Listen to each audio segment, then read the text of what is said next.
جو ان کی مسکراہٹ دیکھتے تھے تو دل باغ باغ ہو اٹھتا تھا۔ اب نہ چہرہ رہے گا، نہ مسکراہٹ بچی ہے، باقیات ہیں، والواقیات الصالحات۔ خواب دیکھا ہے کہ وہ احرام پہن کے تو اکیلے عمرے کے لیے جا رہے ہیں۔ میں خواب میں اس طرح دیکھتا ہوں، جان ہی دے دی جگر نے آج پائے یار پر، عمر بھر کی بے قراری کو قرار آ ہی گیا۔ ناظرین اکرام، انتہائی دکھ کے ساتھ، انتہائی دلی رنج کے ساتھ، انتہائی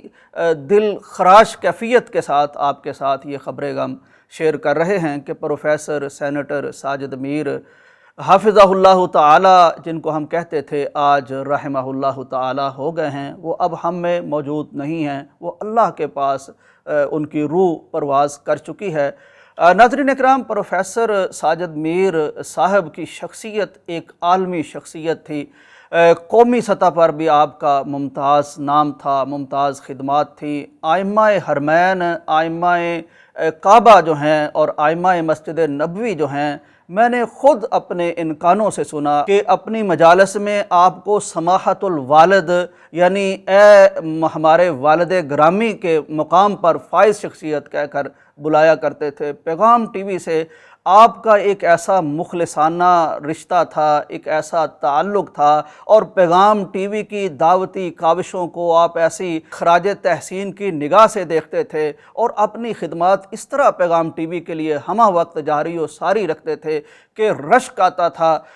ایک موقع پر یوں ہوا کہ رمضان المبارک میں آپ کو معلوم ہے کہ قرآن مجید کے ساتھ آپ کا ایسا گہرا تعلق تھا کہ سینیٹر تھے، سیاست میں بڑا آپ کا ورک تھا، دینی بڑی خدمات تھیں، جماعت کے امیر تھے، لیکن جب رمضان آتا تھا تو تمام مصروفیات کو بالائے طاق رکھ کے قرآن مجید اس آخری عمر تک بھی ضرور سنایا کرتے تھے۔ تو ایک ایسا موقع آیا کہ سینٹ کا ایک اجلاس تھا تو انہیں بلایا گیا۔ وہاں ظاہر ہے بہت بڑے بڑے عسکری اور سیاسی اور قومی طرح کی شخصیات کا اکٹھ اور ہجوم اور اجتماع تھا۔ تو پروفیسر صاحب نے اس موقع پر ایسا یادگار جملہ ارشاد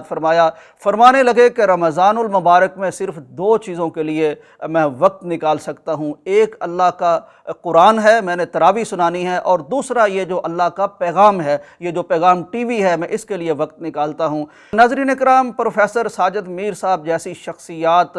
روز روز پیدا نہیں ہوتی۔ بہت بڑی عالمی شخصیت تھے، ایسی بصیرت والی، ایسی جرت والی، ایسی فراست والی شخصیات جن کو دیکھ کر قرون اولیٰ کی شخصیات یاد آتی تھی۔ جرت تھی، بے باکی تھی، ایسی زیرکی اور فراست سے گفتگو فرماتے تھے کہ گویا کہ موتی پرو دیتے تھے۔ دیانت داری ایسی، ساری زندگی خارزار سیاست میں بسر کی اور ساری زندگی دین کی دعوت میں بسر کی، لیکن دامن ایسا اجلا تھا، ایسا پیارا تھا کہ کوئی بھی جو ہوش رکھنے والا شخص ہے، جو ان کو جاننے والا شخص ہے، وہ ان پر انگلی نہیں رکھ سکتا تھا۔ بے شمار آپ نے کتابیں لکھی ہیں، خاص طور پر اسلام کی حقانیت کو ثابت کرنے کے لیے۔ جو آپ نے عیسائیت پر کتاب لکھی ہے بہت شاندار ہے، بچپن سے ہی انتہائی ذہین تھے، بے شمار مقابلوں میں حصہ لیا، بے شمار اعزازات اپنے نام کیے، بہت زیادہ کتابیں لکھی، انٹرنیشنل کانفرنس میں بہت زیادہ شرکت کی، حج عمرے کے لیے بہت دفعہ جب بھی جاتے وہاں سعودی عرب میں آپ کو خاص مقام دیا جاتا۔ بہت دیانتدار تھے، کئی اسٹینڈنگ کمیٹیز کے چیئرمین رہے، پوری زندگی گویا کہ ان کی وقف تھی۔ اور مجھے یاد آتا ہے وہ آخری جو میری ملاقات میر صاحب سے ہوئی، یہ اسی رمضان المبارک کی بات ہے۔ آپ کچھ عرصے سے علیل تھے، بیک بون ہڈی کا آپ کو معاملہ تھا۔ یہ معاملہ اتنا سویر نہیں تھا ناظرین اکرام، اس طرح کی آپریشن کئی لوگوں نے سیالکوٹ میں ہی کرائے ہیں اور وہ دوڑتے پھر رہے ہیں، لیکن میں سمجھتا ہوں کہ اللہ کے اس ولی جس کو قرآن سے بڑی محبت تھی، دین سے بڑی محبت تھی، اپنی جماعت سے بڑی محبت تھی اور دعوت سے بڑی محبت تھی، تو اللہ تعالیٰ نے یہ انتظام کیا تھا۔ جانا تو سب نے ہوتا ہے، لیکن وہ کوئی ایسی سویر ایسی بیماری نہیں تھی جو جان لیوا بیماری ہو، لیکن یوں اللہ نے کیا کہ کچھ وقت ان کو مہلت اس طرح دی کہ ساری جماعت اپنے بارے میں سوچ لے اور وہ جماعت کے بارے میں سوچ لیں اور ایک دوسرے سے ملاقات کر لیں۔ تو تو اسی طرح کا وقت تھا، میں حافظ ندیم احمد صاحب جو CEO ہیں پیغام ٹی وی، انہوں نے شفقت فرمائی، مجھے بھی میر صاحب کے پاس لے گئے، ہم حاضر ہوئے، اور میر صاحب کی طبیعت ایسی رکھ رکھاؤ والی، ایسی نفاست والی کہ وہ ان کی اجازت کے بغیر کوئی پرندہ بھی ان کے کمرے تک پر نہیں مار سکتا تھا۔ انہوں نے بہت شفقت فرمائی، ہمیں اپنے خاص خلوت خانے تک رسائی عطا فرمائی، ہم وہاں بیٹھے رہے، اور میں نے ان کا جو جذبہ دیکھا ہے، دین کی دعوت کے پیغام ٹی وی کے لیے جو جذبہ دیکھا ہے، مرتے دم تک میں اسے بھول نہیں سکتا۔ وہ احساسات میرے دل سے جا نہیں سکتے کہ جب آپ علیل ہیں اور بہت زیادہ ان کو یہ کیفیت تھی کہ میں مسجد سے دور ہوں، لیکن بشاشت تھی اور بصیرت تھی اور بالکل ہوش و حواس میں تھے، اور پوری جرت تھی، لہجے کی جرت تھی، لفظوں کی جرت تھی، ہر طرح کے، یعنی ایک ایسی کیفیت جیسی کبھی جوانی میں رہی ہوگی، کوئی معذوری، کوئی مجبوری، کوئی بے بسی، کوئی بے کسی کی کوئی کیفیت نہیں تھی۔ وہاں بھی وہی ان کی گفتگی، وہی برجستگی، وہی تازگی، اسی طرح کے الفاظ، میں نے بھی شعر سنائے، وہ بھی مسکراتے رہے، اور وہاں بستر پر لیٹ کر اپنی پوری جماعت سے پیغام ٹی وی کے لیے جس طرح انہوں نے بات کی ہے، اور ان کے لہجے کی جو کھنک تھی، اور اس میں جو ایک کرارا پن تھا، اور جو اس میں پیغام کے لیے محبت تھی، وہ میں سمجھتا ہوں کہ وہ ان کی کوئی ایمانی کیفیت تھی کہ وہ اپنے محاذ پر، دعوتی محاذ پر وہ فرمایا کرتے تھے یہ جماعت ایک دعوتی جماعت ہے، اور اس جماعت کی دعوت کا سمبل اور سب سے بہترین آرگن وہ پیغام ٹی وی ہے۔ تو اس کے لیے انہوں نے جس طرح اس وقت اپنے الفاظ کے ذریعے سے اس پیغام ٹی وی کی ڈونیشن کے لیے یا اس کے ساتھ تعلق اور وابستگی برقرار رکھوانے کے لیے اپنی جماعت سے بات کی، ڈونر سے بات کی، اپنے احباب سے بات کی، 86 سال سے زیادہ آپ کی عمر تھی، اور اپنی خوشی سے، اپنی مرضی سے لیکچرر تھے، جب آپ نے قرآن مجید حفظ کیا، پھر ساری زندگی اس میں کم ہی کوئی ناغہ آیا، یعنی کوئی قدرت کو منظور ہوا تو ورنہ ساری زندگی قرآن سناتے رہے۔ نائجیریا میں تعلیم کے لیے، یعنی تعلیم دینے کے لیے ان کے محکمے نے بلایا، وہاں تشریف لے گئے، کام کرتے رہے۔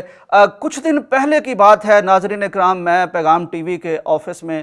حافظ ندیم احمد صاحب کے ساتھ بیٹھا تھا۔ ندیم احمد صاحب پچھلے جمعے کو میر صاحب کے پاس حاضر ہوئے تھے، آپ کی زیارت کر کے آئے تھے، اپنی محبت پیش کر کے آئے تھے، تو وہ انہوں نے خواب ایک دیکھا، اور اس خواب کے بارے میں پیغام ٹی وی پر ہاشم یزمانی صاحب جو تعبیر بتایا کرتے ہیں، تو میں بھی بیٹھا تھا، تو حافظ ندیم احمد صاحب نے خواب بیان فرمایا ہاشم یزمانی صاحب کو کہ میں میر صاحب سے ملاقات کر کے آیا ہوں، میر صاحب کچھ دیر سے علیل ہیں، اور ظاہر ہے دعائیں تو ان کے لیے بے تحاشا دعائیں ہو رہی تھی، دعائیں کی جا رہی تھیں، تو دعائیں بھی جاری ہیں، میر صاحب کے بارے میں بڑی اچھی ڈاکٹرز نے خبریں بھی دی ہیں، کوئی ایسا مسئلہ نہیں ہے۔ تو خواب دیکھا ہے کہ وہ احرام پہن کے تو اکیلے عمرے کے لیے جا رہے ہیں، میں خواب میں اس طرح دیکھتا ہوں، اور میں دیکھتا ہوں کہ آپ کو کچھ کاغذات پیش کیے جاتے ہیں پیغام ٹی وی کی طرف سے، تو آپ ان پر دستخط فرما دیتے ہیں۔ اسی وقت یزمانی صاحب کو اللہ تعالیٰ نے بڑی بصیرت اور ملکہ عطا فرمایا ہے پیغام ٹی وی میں، انہوں نے جس طرح سے محنت کی ہے اس فن میں، انہوں نے یہ بتایا تھا کہ یہ خواب سفر آخرت کی طرف اشارہ ہے،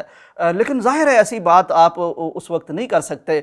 لیکن یہ خواب انہوں نے بتایا، اور پھر انہوں نے کہا کہ یہ پیغام ٹی وی کے ساتھ جو میر صاحب کی الفت، جو وابستگی، جو ان کی پیوستگی، اور اس کے لیے آخری دم تک بستر پر لیٹ کر بھی مجاہدانہ وار جس طرح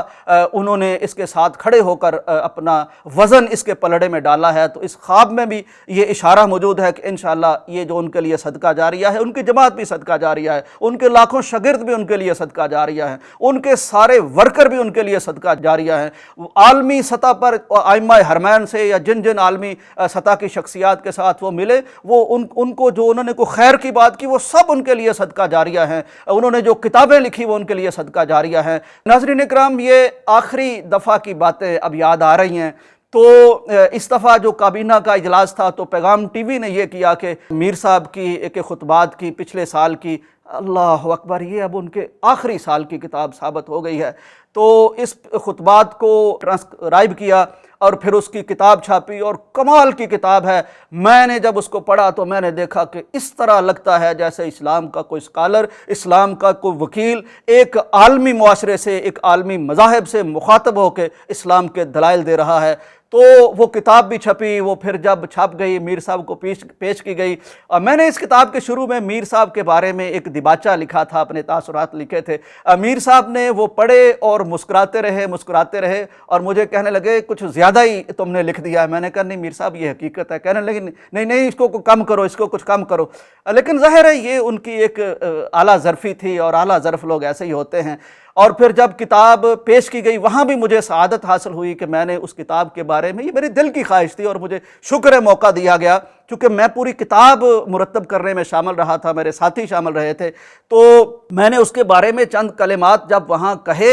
تو کوئی شخص ایسا نہیں تھا جو وہ کتاب نہ ڈھونڈتا ہو۔ یہ اور بھی ہیں چیزیں، لیکن یہ کتاب بھی آخری سال کی، آخری دفعہ کی،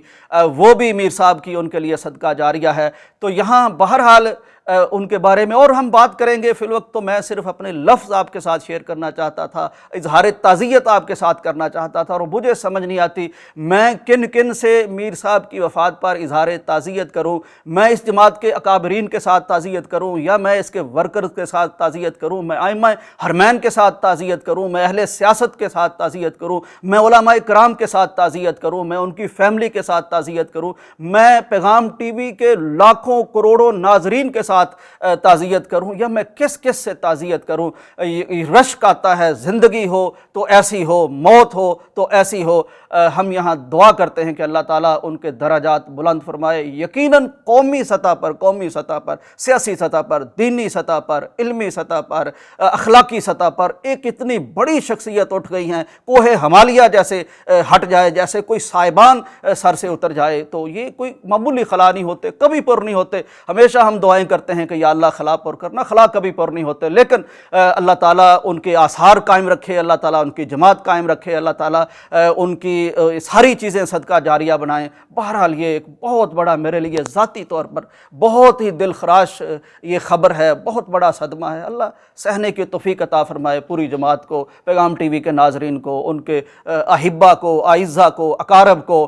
دوستوں کو، اور ان کے مخلصین کو، اور مجھ جیسے ناکارہ ان سے تعلق رکھنے والوں کو، جو ان کی مسکراہٹ دیکھتے تھے تو دل باغ باغ ہو اٹھتا تھا۔ اب نہ چہرہ رہے گا، نہ مسکراہٹ بچی ہے، باقیات ہیں والباقیات الصالحات، ان کے نیک اعمال باقی ہیں۔ اللہ تعالیٰ ان کے جنت میں درجات بلند فرمائے، اللہ تعالیٰ ان کی قبر منور فرمائے، اللہ تبارک و تعالیٰ ان کے ساتھ وہ معاملہ فرمائے جو اپنے خاص اخص لوگوں کے ساتھ معاملہ فرماتا ہے۔ السلام علیکم ورحمۃ اللہ۔